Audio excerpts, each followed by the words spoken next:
Hello, welcome to the Contrarian Capitalist. Welcome to a video. Apologies, I didn't do one last week. Been very busy in the last couple of weeks, moving around new apartment in Mexico City. So apologies for not doing a video last week.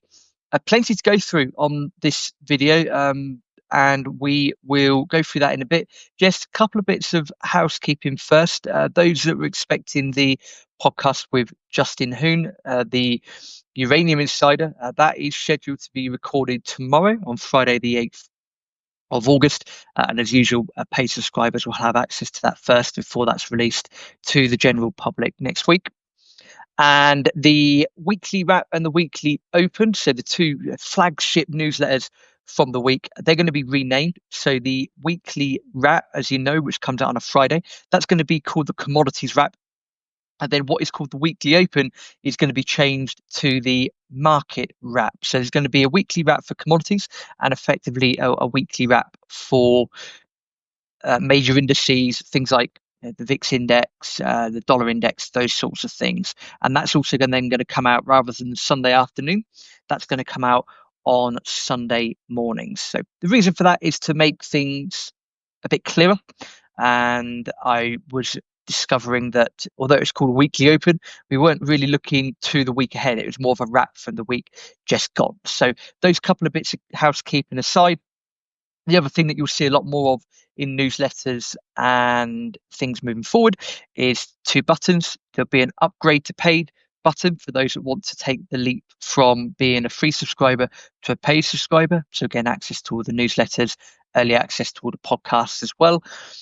And then also, if that doesn't work for some people, because I appreciate it's not for everyone, then there's going to be another way to support the channel, and that is to buy me a coffee. So you're going to see those buttons a lot more on the post moving forward.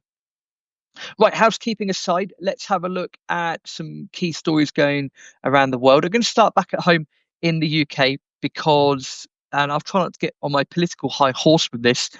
Of course, as with most politics, people will, do that with each other. Well, so-and-so's not doing this properly. So-and-so's not doing that properly. The economy's not really working properly, etc., etc. And we've seen that within the first year of being in charge, the UK budget, which apparently this time last year had a £22 billion black hole, somehow, and I have to say congratulations in a sarcastic way, they've managed to increase that to 50 billion. So that's 50. So that's from 22 billion up to 50 billion. Now, there are other articles out there that say it's about 41 billion. But even so, 41 billion or 50 billion, hey ho, when your debt's $2.7 trillion, what's 9 billion? The point of this is that everyone at the moment seems to be talking about a Laffer curve. And what a Laffer curve is and why that's related to deficits and tax is that quite simply a Laffer curve measures the amount of, or the tax rate, and then the amount that a government would generate from tax revenue. So it pretty much just looks like, someone called it on my Substack the other day, Homer Simpson's head. So literally it goes like that in an arc as such. And what it assumes is that at a tax rate of 0, that the government doesn't collect anything, and at the tax rate of 100%, the government doesn't collect anything. So you've got 2 points at the bottom. I'll do my best on video. You've got 2 points on the bottom here, and then in the middle, you've got this curve. So it indicates that the tax rate, it should be somewhere in the middle. And that doesn't mean that the tax rate needs to be 50%. It just means that it needs to be in the middle. And as Javier Milei has drawn out, there was a video on this, and he's drawn it out. So again, if we've got this curve going up here like this, then at 2 points, you're going to have 2 equal points that aren't at the top of the curve. Okay, you're going to have 2 equal points. And if you draw lines down, I should have done a little scribble for this. But in effect, what it means, there are 2 points on the curve where the government can maximize its tax revenue. One of them is by having a higher rate of tax, because again, that's coming down of the curve. And then the other time is, again, you'll generate the same amount of tax revenue, but it's with lower taxes. So again, that's as the curve is going up. I'm hoping that makes sense. I will put in a picture on the video or on the post that comes with this. I'll put in a picture of a Laffer curve. So what that indicates is that during that curve, there are 2 points where the government could theoretically generate the same amount of revenue, but the tax levels are different. One is lower, one is higher. So what doesn't help at the moment, and again, is quite possibly the BBC being very uneducated, or maybe they've not heard of a Laffer curve, is that because this deficit, for a multitude of reasons, has gone from 22 billion to, let's just say, 50 billion. Of course, a lot of people out there will say, well, we need more tax. Absolutely, we need more tax. Well, we've seen with the tax announcements within the last year that taxes have gone up. Now, whether that might be a dividend tax, maybe that might be, company directors tax, national insurance, a whole range of taxes. Government tax revenues decreased. So that shows that you're on the wrong side of the Laffer curve. That if you then decide to want to increase taxes more, your tax revenue is going to decrease. But of course, it's not just the BBC. There's a lot of economic writers that are calling for taxes to be increased. And that is the wrong way to do it. Now, of course, we're in the weeds of government, that it's easy for me to sit here on a video and say this is what should be done, because number one, it's the correct thing to do. But secondly, I'm not in the political hot seat. I am not the Chancellor of the Exchequer. I have not got my local member of parliament seat to defend in local elections. So I understand that there's this whole game of politics and, power and cash and whatever it might be. The point is, if you are to serve the people, which is what a member of parliament or what any politician should be looking to do, is to serve the people, you should do what is right for the people. And what is right for the people in the UK and arguably most countries around the world is to reduce those taxes. Stop trying to put pressure on increasing taxes. We've already seen in the last 12 months that by doing that, tax revenue has decreased, which again, it doesn't just make me wonder, it makes a few other people wonder as well. Have not just the BBC, but has the Chancellor of the Exchequer heard of a Laffer curve? I would hope that she has. To be honest, she is an intelligent individual. I would hope that she has, but evidently the BBC has not heard of a Laffer curve. So in effect, just be careful. What doesn't help is that in the last X amount of years, the Labour government has been very critical of the Conservatives about how they've run the country. I agree with most of what they say. The Conservatives have been very bad at running the country, but now Labour is in charge. It's been in charge for, call it, 12 months, and they've made the country worse. So hey ho, everyone is as bad as the other. The whole point of this is to just explain what a Laffer curve is and say that, well, hang on a minute, people need to understand what it is. Secondly, you can get to the same result, but by lower taxes. All of that being said, the Bank of England interest rate decision was made today. So I'm recording this about 11 o'clock Eastern, 9 o'clock Mexico City time. So at the moment, it's about 4 o'clock in the afternoon over there in the UK. And it was widely expected that the Bank of England would cut rates from 4.25% down to 4%. That's exactly what they've done. Now, apparently it was a close call. It wasn't a foregone conclusion. And the governor of the Bank of England, Andrew Bailey, tells the BBC that he expects rates to continue moving downwards, but, and I quote, the course is a bit more uncertain, end quote. Just looking at the main comments from that, Chancellor Rachel Reeves, we've just been speaking about her, says the government is, and I quote, putting more money in people's pockets, end quote. And then, surprise, surprise, the Conservatives say that rates should be falling faster. Then the BBC, in their infinite wisdom, has added an extra bullet point that says lower interest rates from the bank can reduce mortgage costs for some homeowners, but also lead to a smaller return for savers. Well, again, economics 101, as I'm sure you are either a contrarian capitalist, or if you haven't yet subscribed to the channel, please do so. I'm guessing that you already know that by watching this video, so you probably already know that information. The point being that if you are facing a big financial black hole, which the UK currently is, to say the government is putting more more money, which is incorrect. It's more fiat currency in people's pockets. It's probably incorrect as well.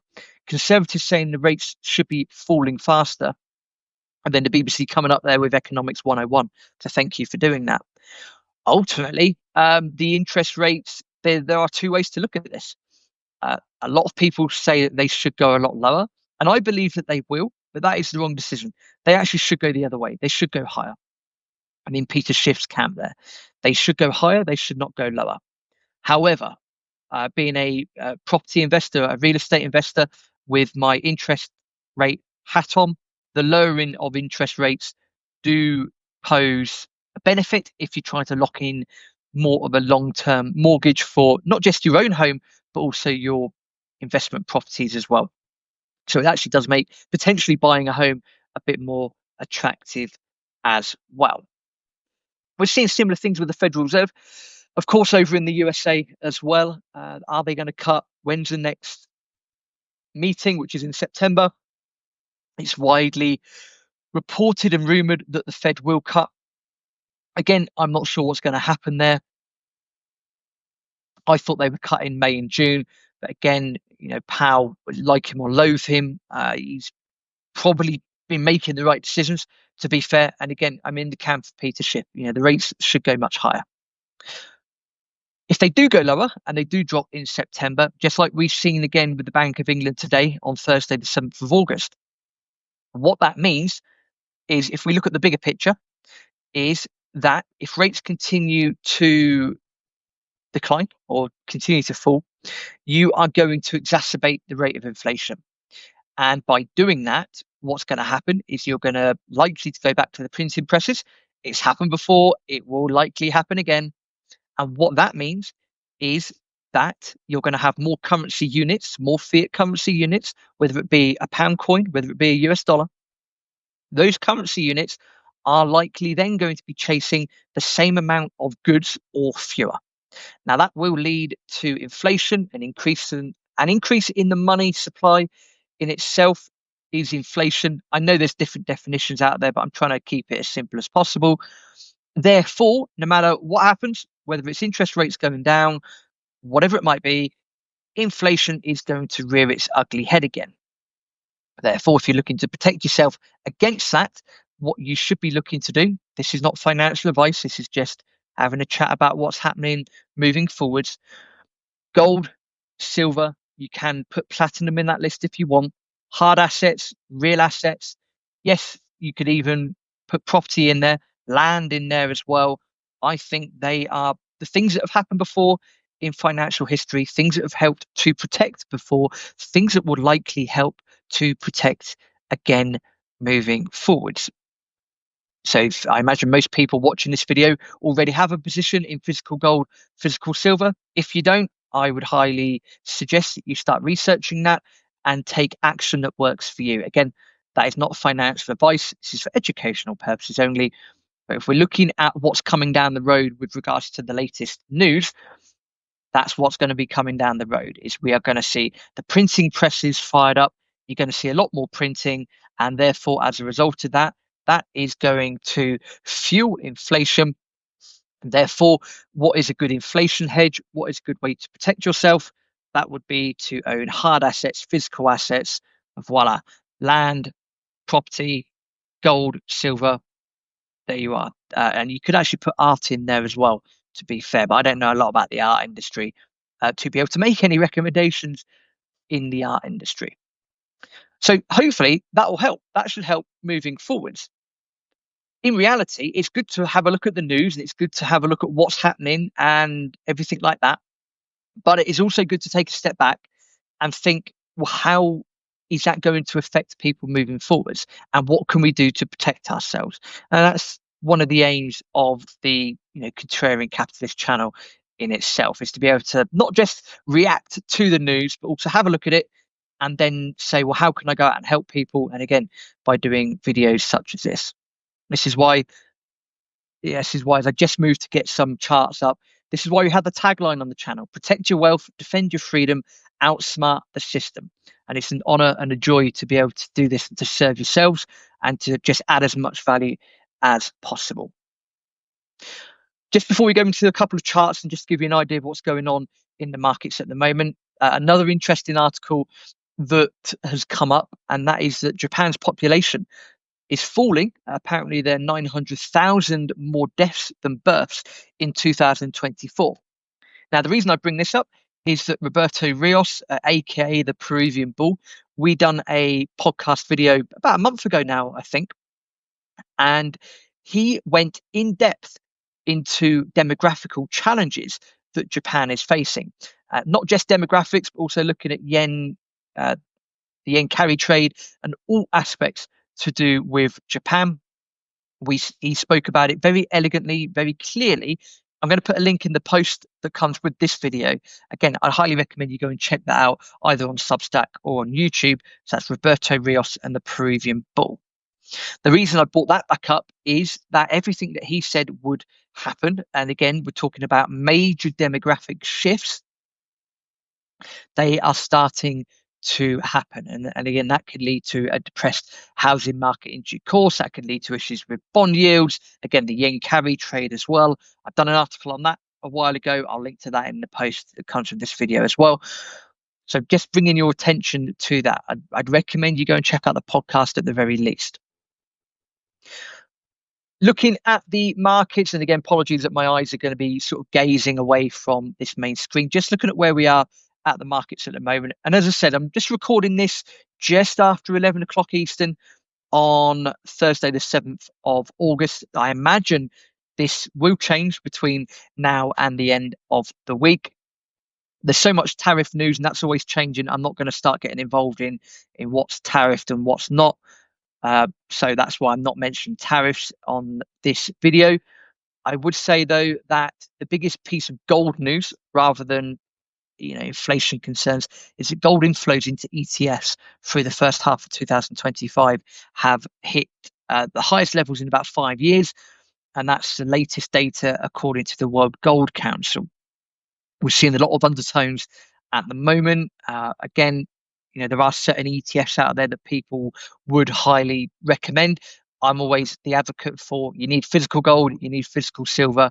I don't pay much attention to the ETFs. I do have a little stock portfolio, but again, I'm not a stock picker as such. But yes, gold inflows into ETFs through the first half of 2025 have been at their highest level since 2020. And of course, you all know what was happening back then. Right, moving on to the markets, let's have a look at where we are. So again, I'm just bringing up the weekly charts of where we are. So the S&P 500 around about 6,350 at present. The Nasdaq 23,420. Dow Jones struggling around about 44,000 at present. We saw red candles in the major indices last week, and that was again more tariff news. The fact that the deadline was Friday the 1st of August, and again everyone's throwing their toys at the pram. As a result of this, this is exactly what we saw in February, March, and April. That you get a bit of tariff news. The markets don't like uncertainty, and therefore, I'm not suggesting they're going to tank this time, but certainly, we could have seen a bit of a dip last week looking at the red candles. At the time of doing this video, the candles are all green on the week. Maybe that's going to continue moving forwards as well. The VIX index, the thing that measures the volatility of the S&P 500, again, that spiked up last week because that normally works in opposite to the major indices. That's gone down again this week. So again, in percentage terms, last week it went up 36.5%. This week it's down 16% already. So again, dare I say, things getting back to normal. With the Dixie itself, we saw that move up last week. At the moment, it is red on the week, only just, but it is red on the week nonetheless. What I would say with all of this, and this was an article I wrote actually at the start of the week, again, I'll link into this on this post that comes with this video, is we need to have a look at, when we're looking at the S&P 500, we need to have a look at it in different currencies, because as you probably know, and as I have kept saying, the dollar is going to get weaker, and it's going to get weaker on purpose because that is part of government fiscal policy. for the USA. They want a weaker dollar. They need a weaker dollar. Even Trump came out a few weeks ago and said, well, a strong dollar is good, but you can make a hell of a lot more of a weaker one. So they're being quite clear with the way the dollar's going. So if the dollar continues to fall, which yes, there might be the odd bounce here or there, but in the long term, yes, the dollar's going to continue to fall. Well, then that means that things priced in US dollars are likely to go in the opposite direction. They're likely to go up. And that's not just, gold in US dollar terms, not just silver in US dollar terms, but also the stock markets. So if you look at a chart of the S&P 500 in US dollar terms, and again, I've done this in the article, I will link back to it. What you can see from February, March is that the S&P looked a bit toppy in hindsight. Of course, of all the tariff news and stuff that was happening, it then dipped down quite considerably. And then from April, it then has performed a V-shaped recovery. It's then over-exceeded that V-shaped recovery. And again, regardless of the last week or two, it's dropped down a little bit. In a nutshell, what the S&P 500 has done in the US dollar terms has performed a V-shaped recovery and then some. But if we look at charts in the Great British Pound, GBP, if we look at it in the euro and we look at it in the Swiss francs, then actually you'll see a similar thing. Well, at the start of the year, i.e. it looked a bit toppy in February, come March and April, it went on the slide, and then it's attempted a recovery since then. However, it has not performed what I would say a perfect V-shaped recovery. It might have got near to those levels, and then it started to go sideways. So the point being that the S&P 500 in US dollar terms has done a V-shaped recovery and then gone ahead and onwards and upwards. But in foreign currencies, it's performed a V-shaped recovery and then gone sideways. So the point behind that is that the S&P 500 is struggling in non-US dollar terms. And of course, that coincides with the dollar getting weaker. So therefore, that's why the S&P 500 in US dollar terms is higher than it was a few months ago. That all shows us that if you are thinking about the playbook for the US dollar moving forwards, that rather than sit around and wait for things to attack you, so i.e. don't sit on defense, you should probably go on the attack and go on offense, just to put it in a football analogy there. That's what you should do. And I've done an article about the 5 main areas, gold and silver being one of them, the 5 main areas where you could look to benefit from a weaker dollar. And again, I'll put that article in the post that comes with this video as well. So that's where we are on the major indices. Just having a quick look at gold and silver at the moment. Again, we saw last week in silver, we saw a bit of a red candle. Silver has literally clawed back all of its gains. It's clawed back all of its losses last week. It was down just under 3% on the week last week. At the time of recording this, it's up 3.27 on the week, $38.20. That is the futures market. That's not the spot market. And looking at gold, for those of you that follow the weekly wrap, for those of you that are subscribers, you will know that for the last 10 weeks or so, gold, I have been saying that it is just trending sideways. It is just consolidating. It's the season for it. May, June, July, August as well. It is the season for gold where it doesn't do a lot.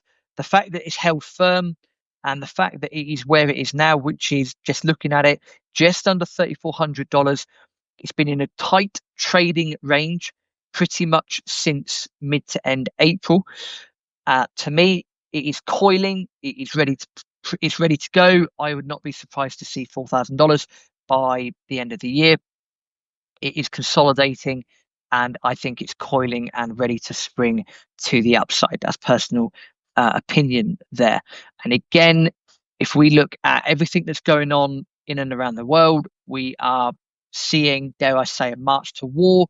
That is what that's what politicians and those in power seem to want to do at the moment. And again, we've seen this playbook before, that when there are financial crises and people want to divert the attention away from the masses, this is exactly what they'll do. They'll create socio-economic unrest. We're seeing a lot of that in the UK. Of course, we're seeing quite a bit of that in the USA as well. We have seen a lot of issues with fiscal policy around the world at the moment, and again, more so in the Eurozone and again in the UK, and therefore they have to divert people's attention away. And going down this route has happened before, and unfortunately, I think it's likely to happen again. Which is why I always say that the joy and honor of doing this channel, running this podcast, is to be able to spread the message out to people, really have a look at what's going on, and to say to you that again, what you should be doing moving forwards is to be looking at gold. You should be looking at silver. You should be looking at plan B. You should be looking at commodities. Again, I'll go back to the tagline: protect your wealth, defend your freedom, outsmart the system. That is the contrarian capitalist in a nutshell: gold, silver, commodities, and plan B. Just a summary of what we've looked at today.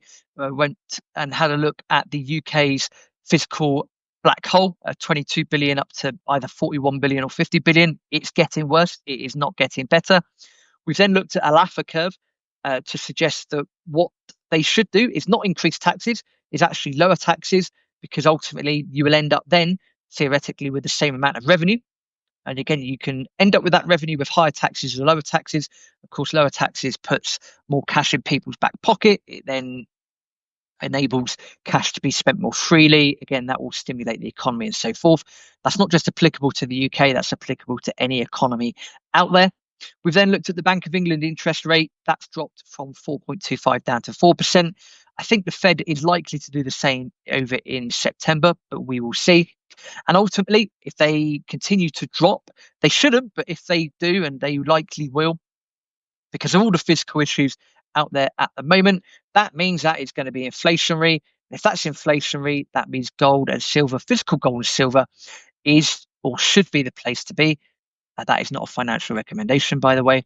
You can also look at property, land, and so forth. Get yourself prepared for what's coming down the inflationary road. And again, it's never too late to have plan B.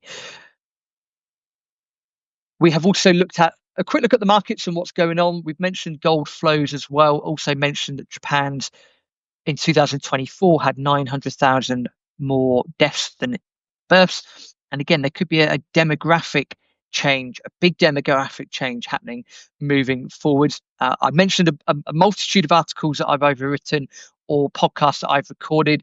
I will link to all of them in the show notes, or the note that comes with this video as well. What I would say, again, moving forwards, just to summarize it all up, if you're watching the Contrarian Capitalist for the first time and you are yet to subscribe, please do go and subscribe to the channel. It is completely free to do. And then once you've had a feel for what happens on the channel and the podcast and the videos, there will always be, on most posts moving forward, 2 buttons. Number 1 is to upgrade to paid. So for starting at $9.20, I think it is, per month, or $11, whatever it might be, you can get access to 10 plus market newsletters and macro videos per month. You also get early access to all the podcasts as well, so early access to any expert interview podcasts as well. And again, those 10 newsletters. So for the price of a couple of cups of coffee a month, the prices were recently lowered to be more in line, to be fair. So again, that button's always going to be there. And if you don't want to become a paid subscriber, that's absolutely fine. I understand that. If you then want to support the channel, you can always buy myself, CC. You can buy me a coffee. So those buttons are going to be on posts moving forwards as well. Again, all I can say is if you're yet to subscribe, please do become a free subscriber. Yeah, you can do that easily. And again, after you've had a bit of a feel for the channel, it would be an honor to be able to serve you at a higher level via a paid subscription. All in all, I hope you have a fantastic day. I will be back next week with a weekly video. Apologies for missing last week. Again, been busy moving apartments here in Mexico City. Stay safe out there. Again, look out for the post that comes with this. I'll put all the links and show notes and whatever in there. Have a fantastic end to the week. I'll be back with the commodities wrap tomorrow. Stay safe, keep well, and please subscribe.